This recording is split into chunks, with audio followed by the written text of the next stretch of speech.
धनगर समाजाला एसटी प्रवर्गातून आरक्षण मिळावं या मागणीसाठी दीपक बोराडे यांनी 17 सप्टेंबरपासून जालन्यात आमरण उपोषण सुरू केले। आज उपोषणाचा 8वा दिवस असूनही सरकारनं अद्याप दखल घेतलेली नाही। त्यामुळे राज्यातील धनगर समाजात संतापाची लाट उसळली आहे।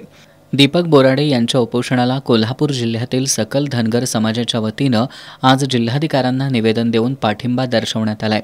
2014 साली बारामतीत धनगर समाजाचं आंदोलन सुरू असताना लाखोच्या जनसमुदायासमोर बोलताना मुख्यमंत्री देवेंद्र फडणवीस यांनी आत्तापर्यंत धनगर समाजाचा राजकारण्यांनी केवळ मतापुरताच वापर केलाय।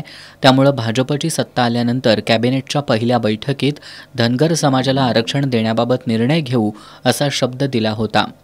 मात्र मुख्यमंत्री फडणवीस यांना देखील आता धनगर समाजाच्या आरक्षणाचा विसर पडल्यानं धनगर समाजातून नाराजी व्यक्त होते। उपोषणकर्ते दीपक बोराडे यांची तब्येत खालवत असल्यानं सरकारनं धनगर समाजाच्या आरक्षणासंदर्भात तातडीनं निर्णय घ्यावा अशी मागणी कोल्हापुरातील धनगर समाजानं केली आहे।